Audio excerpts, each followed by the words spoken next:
My goodness. Thank you very much, Susan. That without further ado, that introduction is longer than my talk, perhaps. By the way, all of you do get a free dinner with this. Susan didn't say anything about that.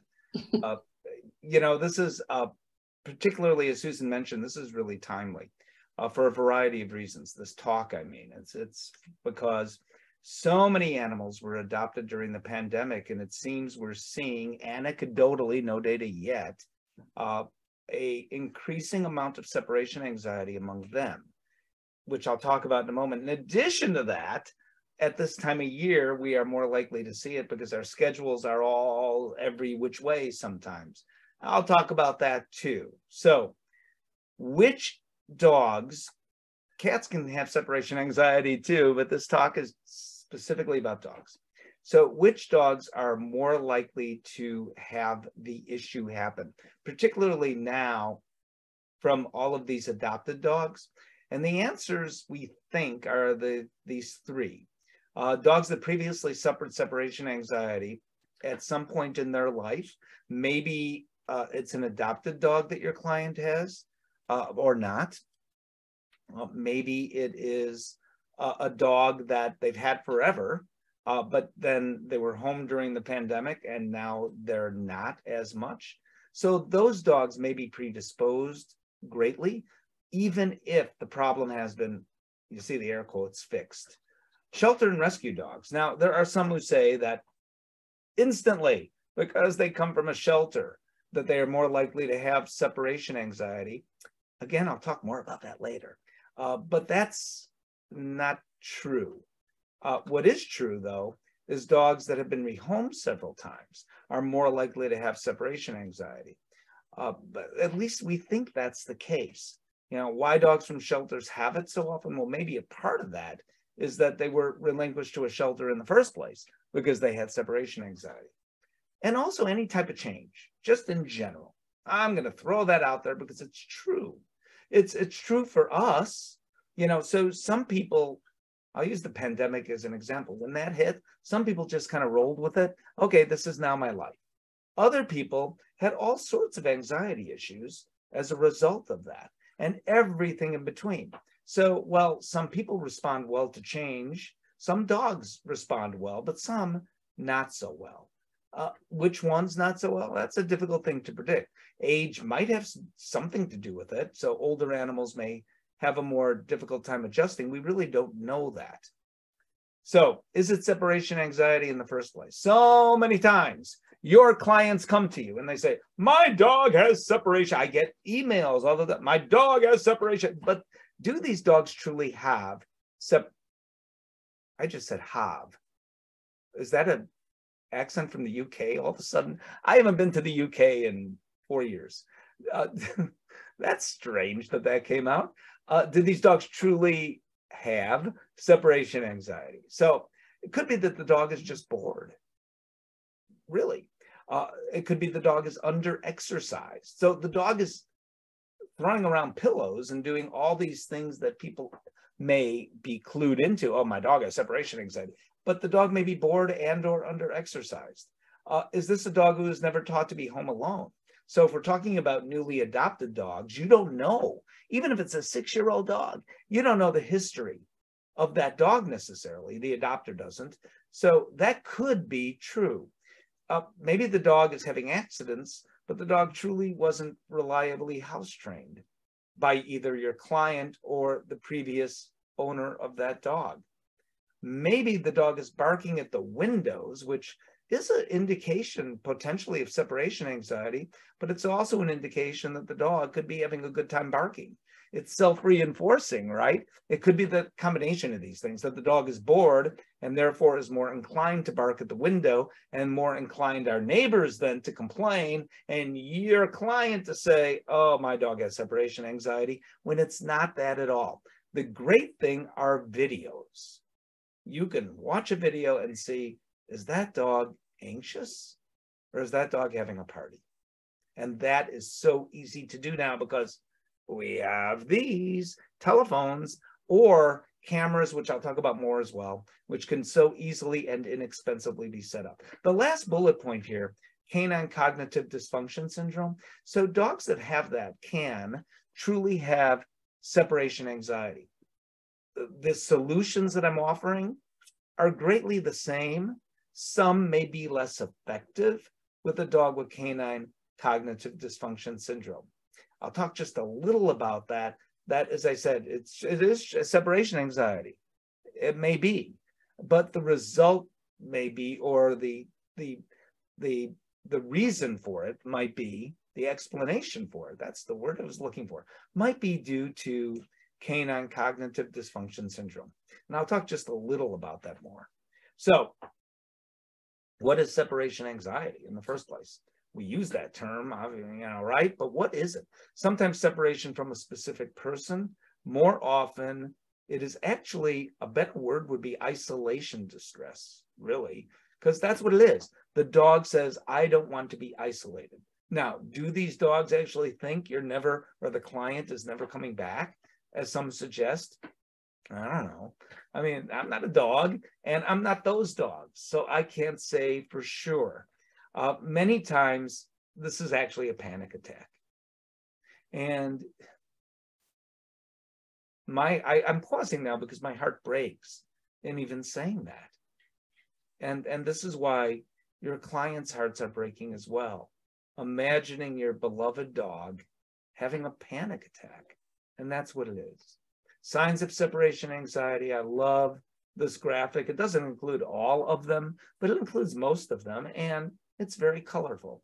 I'm not going to read them all off. You can see what they are. You probably know what at least most of these are. Now, how many signs does a dog need to have separation anxiety? That's not really been studied, but probably more than one. And if it is one, for example, let's say having accidents, what has to be eliminated are any medical explanations. And mostly, was this dog truly house trained in the first place?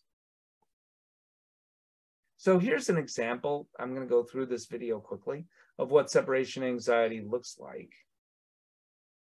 I don't know why the floor looks wet there, but this dog is salivating. So I don't know if that's from this dog or not.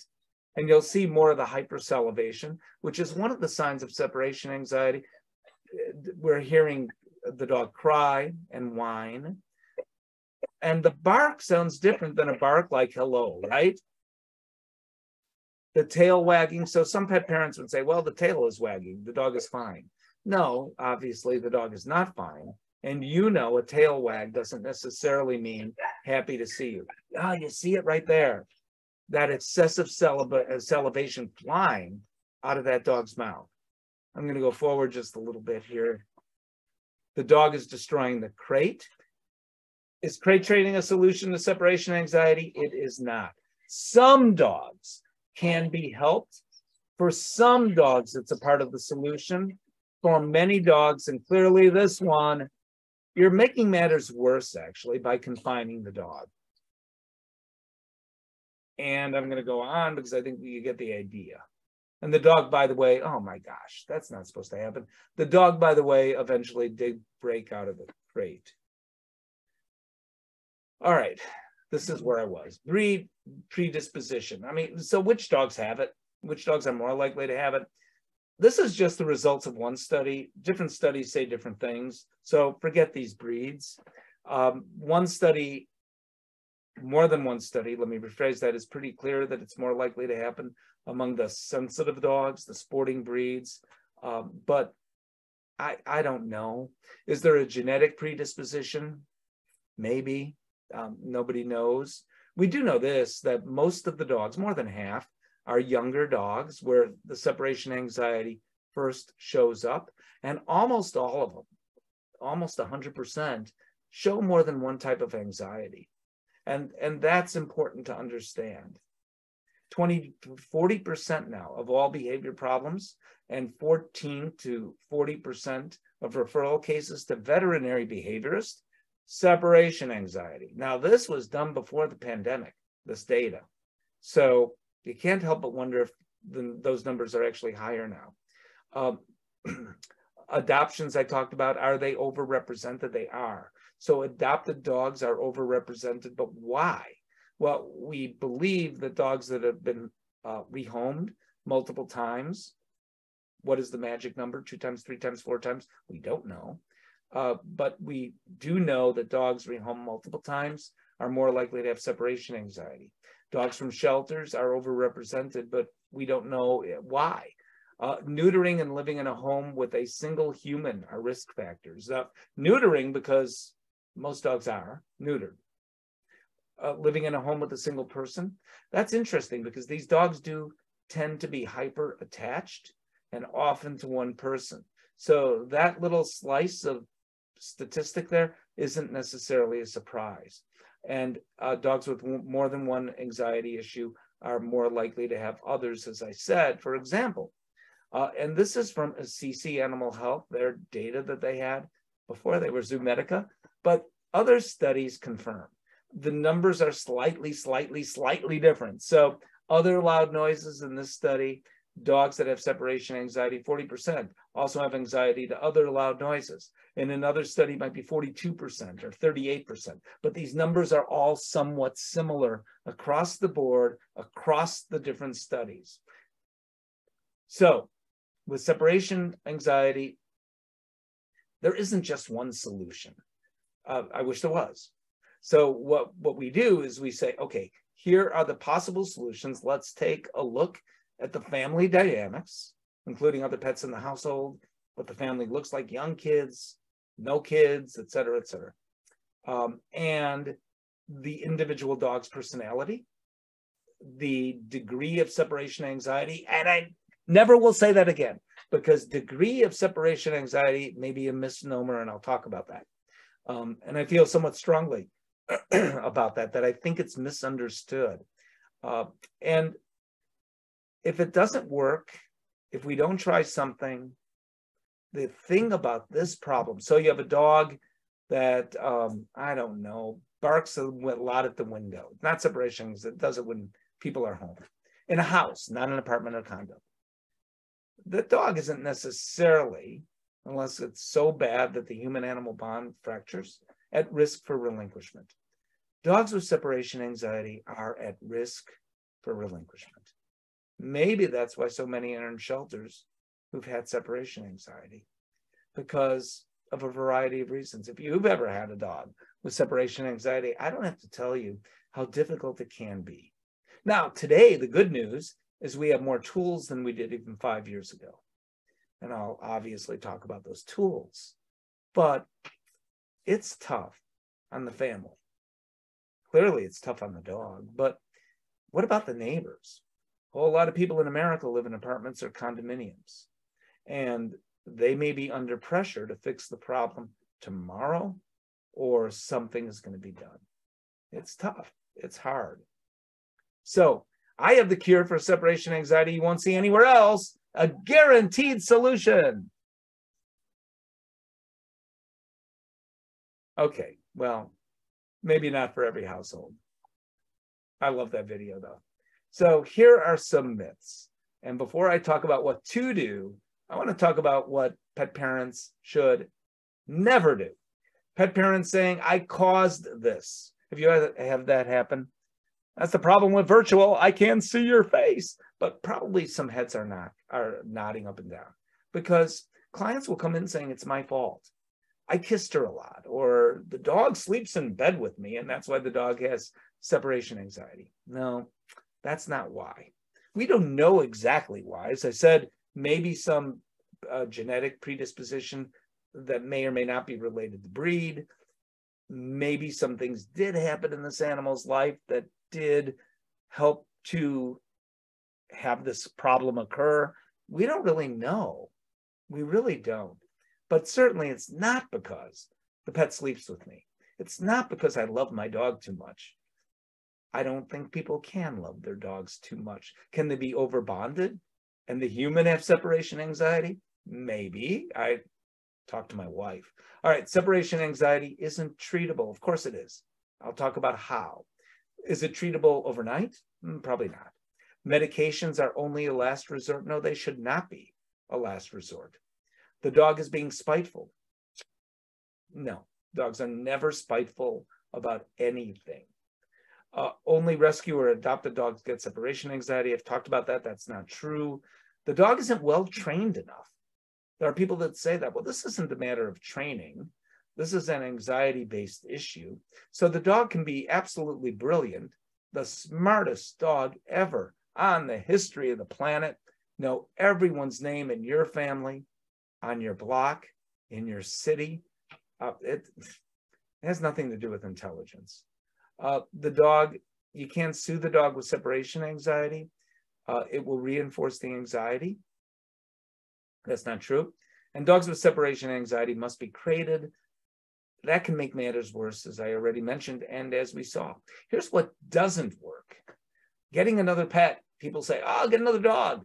Well, if you get a young dog, that dog as a puppy may learn to offer the same response when people leave the house as that older dog. So now you have two dogs with separation anxiety. Getting a confident dog who's a somewhat older dog, that might help in some circumstances. But by and large, it doesn't matter because the distress is about being separated, as I said earlier, being isolated. So not from another dog or dogs, but from a person. Being the pack leader, I can't help but chuckle at that one. I actually saw that, you know who I'm talking about, that TV personality from back in the day. There was a celebrity whose dog had separation anxiety. And what he did is he left, and the person whose dog it was, the celebrity, left. They closed the door. The dog, of course, responded by barking and howling and crying and whatever. They come back steaming into the house, screaming at the dog, you have to be in charge. I'm now in charge of you. And did all these things. No, it has nothing to do with you being a pack leader at all. In fact, nothing does, because dominance, we are never going to be dominant or not dominant over dogs. Dogs know we are not dogs. So that has nothing to do with it. More exercise. So a good dog is a tired dog. Dr. Ian Dunbar said that, and he was right greatly. The part of the solution or the treatment can certainly be increase the amount of exercise a dog gets and the amount of enrichment, incidentally. However, that in of itself is not going to solve the problem. Doing nothing, the dog will get over it. People say that. The dog will realize that I come home every day at 4 o'clock. Well, maybe that happens on occasion. I don't know. But no, that really doesn't happen very often. Punishment? Well, it's separation anxiety. So you guys all know this, but clients don't always. I think more people understand this, that if you come home and you are a bad dog because you peed over here and you tore up a pillow over there, my shoes over there, you know, what are you doing? It's separation anxiety. So now you're creating more anxiety for the dog who cannot possibly comprehend why the parent is yelling. And people will say, well, my dog knows. My dog knows when I get home, I did something wrong. So guilty. What did you do? So is this dog truly acting guilty or submissive? Maybe is a better word. Or what's a better word than that? I'm trying to think of the right word. And I'm thinking of a word that probably means something else completely different. I'll be embarrassed to say it, so I won't. But this dog is saying, I know you're upset. I don't have any idea why. Now, how do they know that their tone of voice is okay? We don't see their body language, but let's assume there's nothing in their body language. How do dogs know? I'm not sure I can answer that, but I do know they don't. They always know. So if you walk in the house, try it. Try being your favorite actor, whoever that is, Robert De Niro, Meryl Streep. You walk in the house and act a certain way. Act angry when you're not, or act happy if you're angry. Dogs will see right through it. I don't care how good of an actor you happen to be. So I want tools to help validate separation anxiety. There is a good one here, a good quiz. That's our cat running up and down the hall playing. There's a good quiz here. This is a link to it.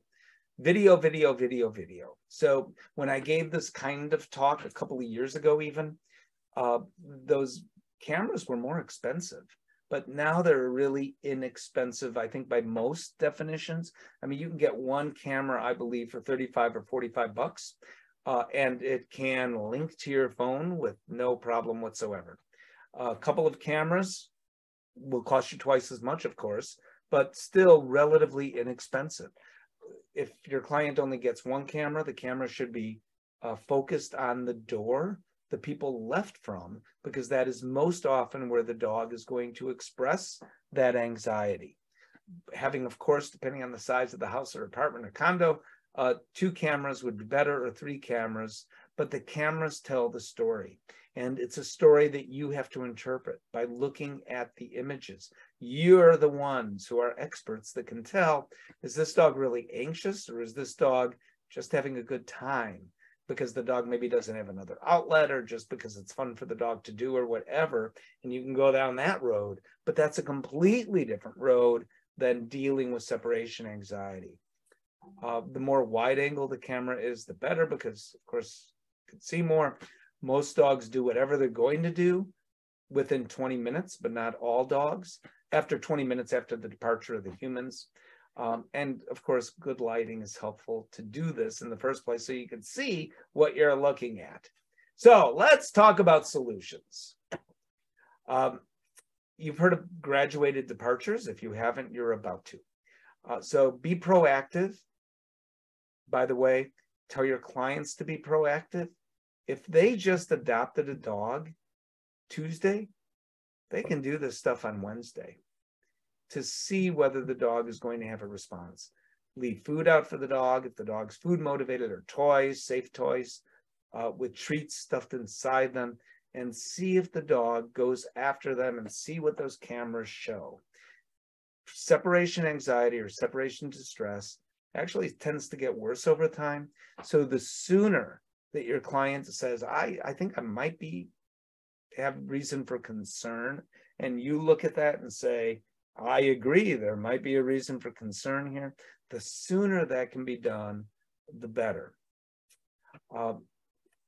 And then you can tell whether there's potentially an issue or not.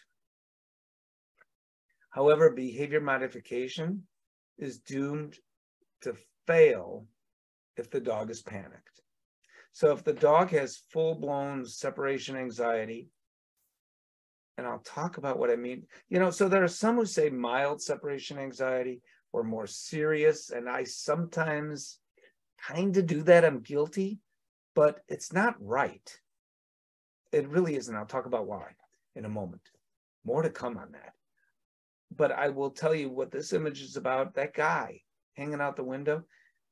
If I said, if he's an accountant, let's say he's an accountant, can you do my taxes now? Or can you learn how to do something new?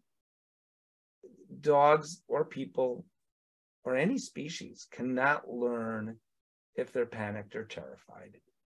So if the dog has full-out separation anxiety, that is not the best time to teach the dog anything. And I'll talk about behavior modification, but we need to tone down that anxiety first. And depending on the individual, depending on the degree of separation anxiety, which again, I say very carefully, psychopharmaceuticals can be the answer. And the answer can be quick.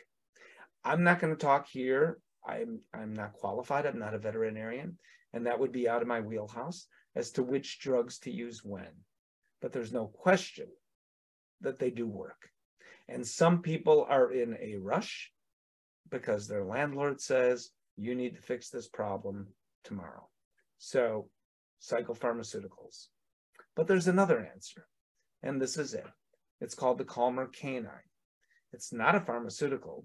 In fact, it uses physics, electromagnetic energy, and instead of chemistry, which are drugs, to have a biological effect on the body. The device emits a signal, and that electromagnetic signal then increases By the way, it's targeted. Let me see. It's right in front of me. I want to do it with my eyes closed anyway. Targeted pulsed electromagnetic field. That's what TPEMF stands for. It increases the production of nitrous oxide. It inhibits pro-inflammatory cytokines. It increases anti-inflammatory cytokines. So in English, what happens when our dogs are panicked, or human beings for that matter, is a part of our brain actually swells.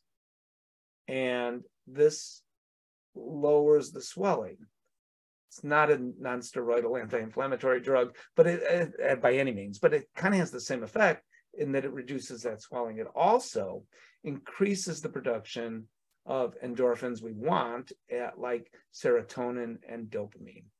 The net effect is a reduction in neural inflammation and a rebalancing of this overactive, swollen, literally, brain.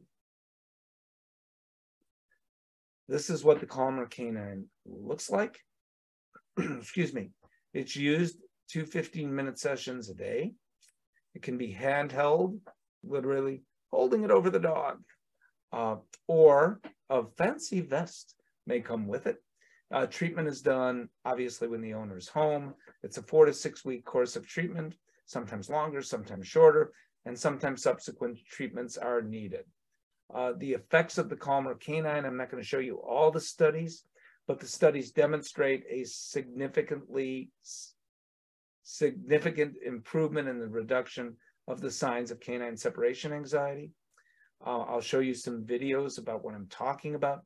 All dogs in this particular pilot study showed improvement, a resolution of at least 50% of the signs of separation anxiety, but typically much more. The lasting effects were there without zero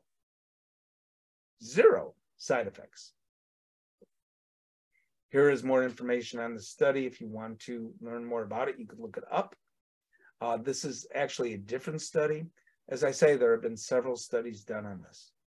Dogs treated with the Calmer Canine device showed according to this study, again, a significant reduction in separation signs by 6 weeks of treatment.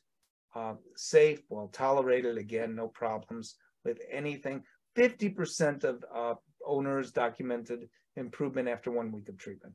That is important to note. So for situations where the landlord says, I've got to fix this in a week, this is something that can be done, but in conjunction with pharmaceuticals.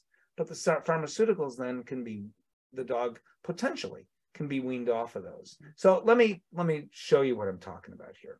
So this is obviously a beagle, Elliot, 3.5 years old.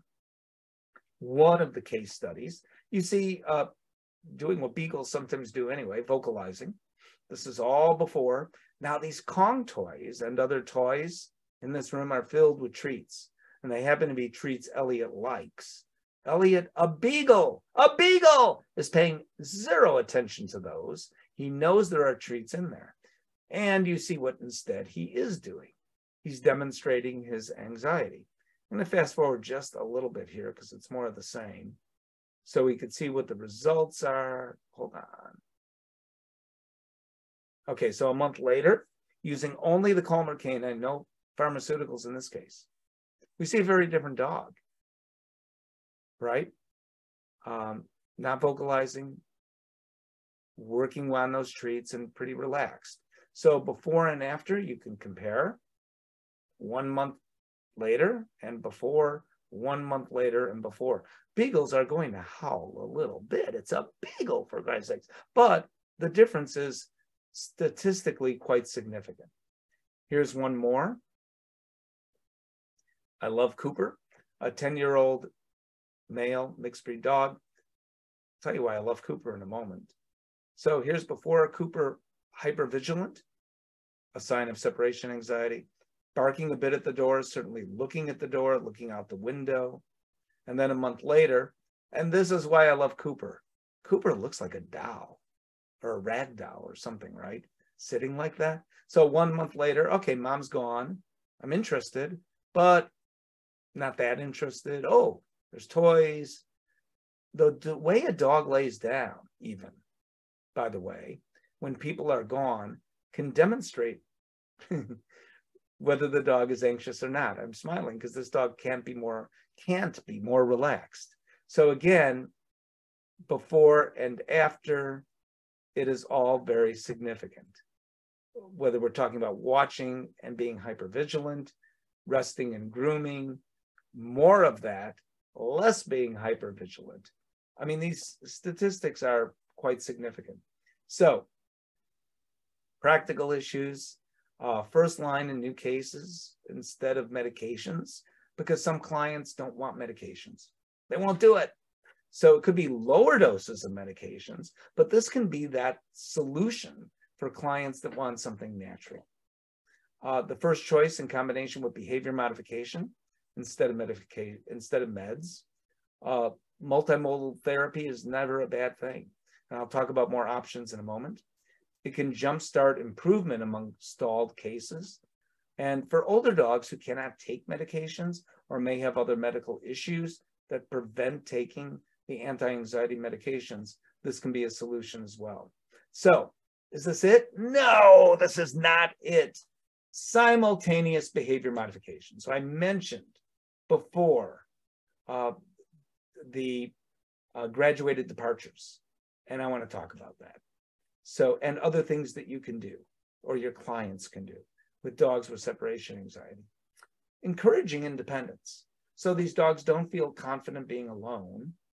So let's make them feel a bit more confident being alone. How can we do that? So tell clients train them to go to a bed or a yoga mat, whatever place that is, that's right next to them. So it would be right here, right now. But then over time, it would be further away, further away, further away, further away. That process could take days, weeks, or many months, but it'll pay off in the end. Your dog will feel, I can be confident. Now the dog knows you're home, or the dog knows your client's home, but that can be helpful. As I said, we want to throw several different things at this problem. Okay, graduated departures. What about that? How does that work? So the client leaves for 10 seconds, 15 seconds, comes back as if nothing happens, ignores the dog, and probably after such a short period of time, even dogs with profound separation anxiety are like, what? But that time is added to, so that 10 seconds becomes a minute, becomes 2 minutes, becomes 4 minutes, becomes 6 minutes, but it's confusing. You want to be. So it's 2 minutes, 6 minutes, 4 minutes, 8 minutes, 5 minutes, 12 minutes, 20 minutes. And at the point that the dog is anxious, and your client knows, because hopefully your client has a camera and can see on the phone what's going on. The moment that dog becomes anxious, that client's been gone too far, too long, and has to back it up. But the idea is to, in an irregular way, increase the amount of time gone. And at the same time, simultaneous to that, eradicate departure cues.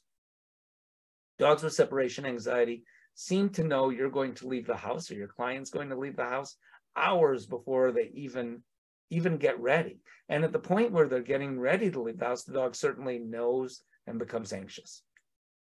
So we want to fix that.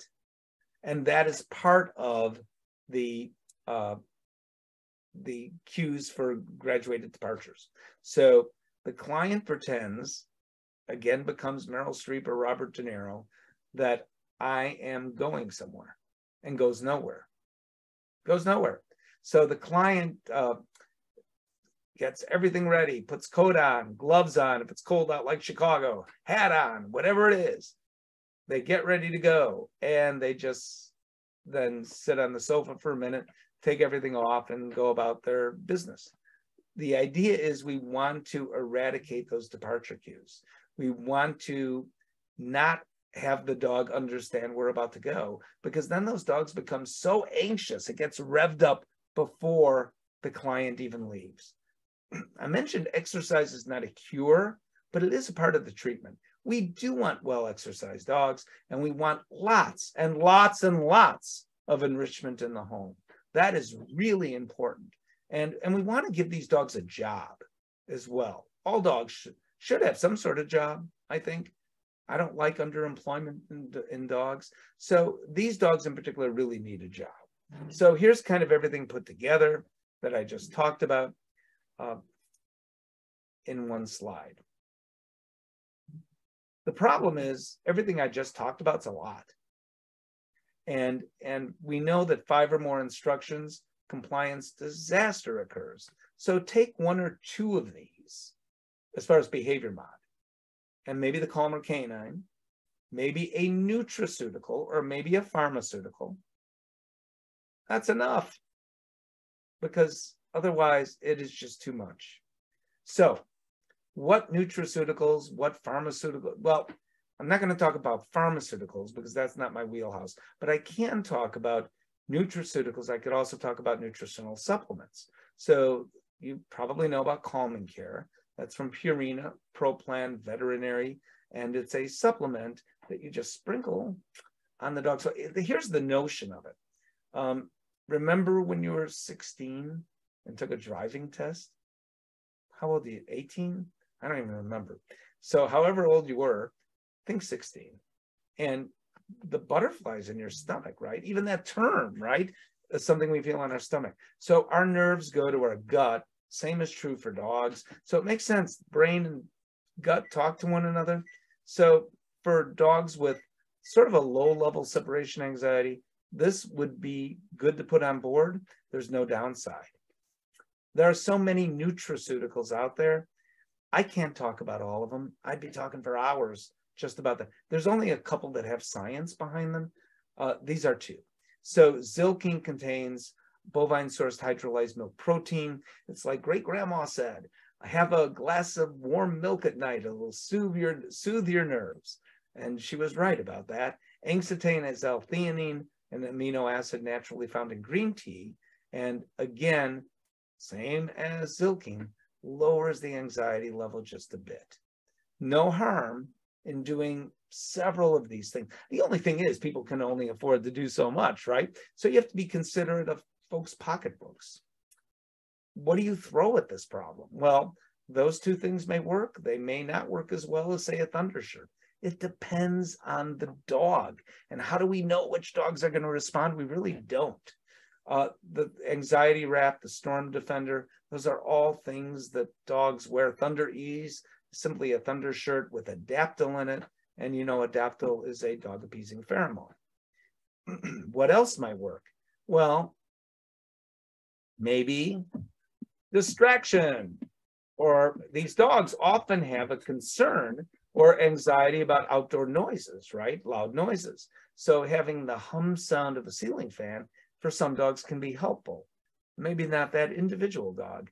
Music therapy. We know that studies have shown that classical music, or there are now various companies that have created music for dogs, turning on a talk radio station, perhaps my program. Nothing can put you to sleep more than my programs. And I mentioned the ceiling fan. There we go again. CBD, will it work? Well, they say it does. Who's they?